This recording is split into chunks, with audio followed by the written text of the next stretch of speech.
Et il commence avec la nouvelle du jour, Mirka a accouché. Oui, il était temps, je crois que ça faisait plusieurs années qu'elle était enceinte.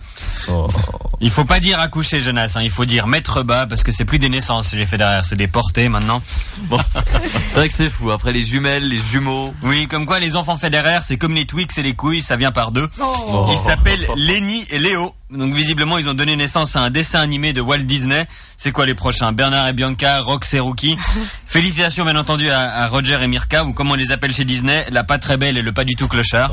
Oh. 4 enfants désormais pour les Federer, ça va faire beaucoup de monde à la maison. Hein. Oui non, fallait dire full, sinon je peux pas faire de pardon, ça va faire pas full à la maison. Non, Jonas, ça va pas faire full, parce qu'un full, c'est des triplés et des jumeaux, là ils ont que 2 paires.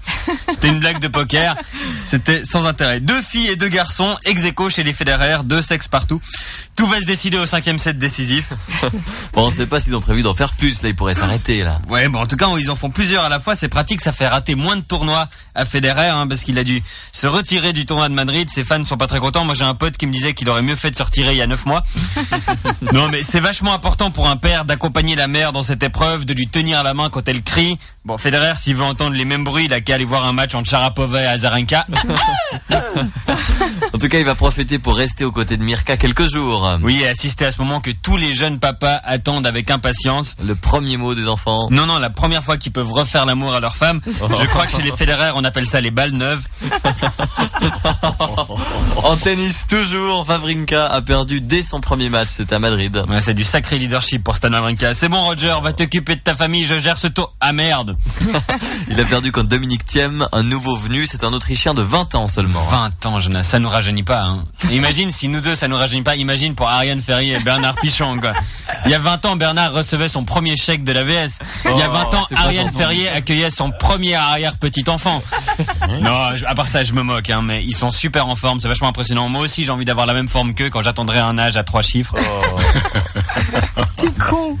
J'adore. Non, mais c'est pas très glorieux pour Wawrinka quand même, Je veux dire, cette défaite. T'es numéro 3 mondial et tu perds contre un Autrichien de 20 ans, un type qui vient de débarquer. Surtout un Autrichien, quoi. À 20 ans, il a rien vécu, il vient de sortir de la cave. Bon, il n'y a pas que du tennis dans l'actu, il y a Didier Burkhalter qui était à Moscou aussi. Oui, selon les titres de la presse, il est à Moscou aujourd'hui pour faire baisser la tension. C'est vrai que pour faire baisser la tension, il n'y a rien de tel qu'un somnifère ambulant.